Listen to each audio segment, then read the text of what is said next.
Hi students, welcome to my lectures on chemical reaction engineering. Today we are going to discuss about how to find a rate of reaction using constant volume batch reactor as well as variable volume batch reactor. In general, people prefer constant volume batch reactor for measuring rate of any reaction because there is one measurement less with the constant volume batch reactor, and whereas if you measure the rates using variable volume batch reactors, you have to measure one more extra data. In constant volume batch reactor, we simply by measuring the concentrations of the reactants is sufficient to predict the rate, and whereas in the variable volume batch reactor you need to measure concentrations as well as the volume expansion or contractions data to measure the rate of reaction. So, let us go and see what are the mathematics involved between these two different measurements. Ultimately, we measure the rate, whether it is a constant volume or variable volume batch reactor, our agenda is to measure the rate of reaction. So, let us go with the topic. We know the rate minus Ra minus 1 by V into dNA by dt. V is the volume of the reactor, Na is the moles of the reactant A, T is the time. That means, let us go step by step. You know moles, you can get the moles by multiplying the concentration and volume, because the units of the concentration is moles per liter and volume is liter, liter cancels out and you get Na moles, which is Ca times V. If you put the equation number 2 in 1, you get minus 1 by V into d by dt of Ca into V, and d by dt of uv derivative, u into v derivative plus v into u derivative. So, if I expand this derivative, v into dCa by dt plus Ca into dV by dt, and if you take the volume into the bracket, then Ra is equal to minus dCa by dt and minus Ca by V into dV by dt. That means, this is the generic expression. Okay.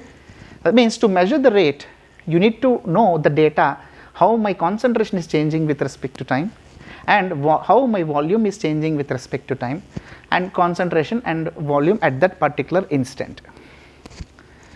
Let us use this equation to further simplify what happens in the batch reactor, constant volume batch reactor, and what happens with the variable volume batch reactor. And as we know, this is a batch reactor, means it is packed everywhere, only simply there will be one stirrer will be rotating inside the batch reactor and the volume is fixed. No matter the pressure is rising or dropping inside the reactor, we are keeping the volume constant. So, that is what that means. In this expression, we are not allowing the volume to change in the reactor, because fixed reactor, fixed volume. In such cases, during the reaction, that means what I am starting some reaction here, some moles of A is getting some moles of B. Imagine I am constantly, there is one probe, maybe I can pick out some sample, with the time I measure the concentrations. Okay, that is how the concentrations data is we get. Okay, and because the volume of the reactor is not changing, the dV by dt, the change of volume with respect to time is not changing at all. So, this particular term is 0. In such cases, minus Ra is nothing but minus dCa by dt. Okay? That means, just by finding the concentration itself, you get the rate. Okay? That is what the beauty of the constant volume batch reactor. And let us take a small example. That imagine there is some reaction happening in the reactor. With the time, I am measuring I am picking out a sample, measuring what is the present concentration of A. That means at time equal to t0, my initial concentration is 3. After 10 seconds, I have measured some sample and find out what is the concentration of A. The concentration of A will drop because A is getting reacted. 3, after 10 seconds it becomes 2, after 20 seconds it became 1.5 moles per liter. Okay. Let us take this minus Ra is equal to minus dCa by dt. I know dCa by dt is a final concentration minus initial concentration divided by final time minus initial time. Once you look, what is the final time? Take the first two data sets. Okay. This is my after 10 seconds, my concentration is 2, that is the final concentration is 2, initial concentration is 3, final time is 10, initial time is 20. If I plug in the data, I get 0.1 mole per liter second. This is the rate at this concentrations, okay. And let us take the next two data set.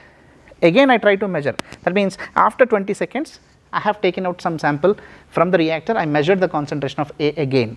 So at 20 seconds the concentration is 1.5. Now for the second data set, this is my initial concentration, this is my final concentration. If I plug in this initial concentration, final concentration, initial time and final time in the same equation, I get 0.05 moles per liter second. That is, you can see this is how people simply measure the rate, I mean the speed of the reaction using constant volume batch reactor.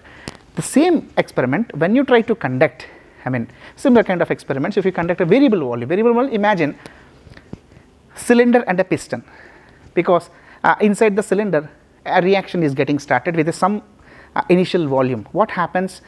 Because of the reaction there is a chance that more moles is going to form. A gives rise to 2B example, that means 1 mole of A is, every 1 mole of A is getting reacted, 2 moles of B is getting formed. That means ultimately the moles are rising in the reactor. Because of that the expansion of the piston is going to take place. If the other way, 2A gives rise to B, that means 2 moles of A is giving 1 mole of B, what happens? Initial moles are higher than the final moles. What happens? Because of the reaction less moles are getting formed. In such cases the piston will come down. That means the expansions, if you use the variable volume reactors, the volume expansion contractions will take place. That means along with the concentration data you need to find the volume, how my volume is changing with respect to time because of the reactions.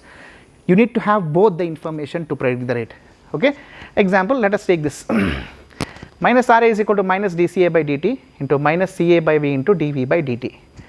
This is, I need information about how my concentration is changing with respect to time as well as how my volume is changing with respect to time. I need to somehow identify both the things, then only I can able to predict the rate. Here that is not necessary because minus Ra is equal to minus dCA by dt.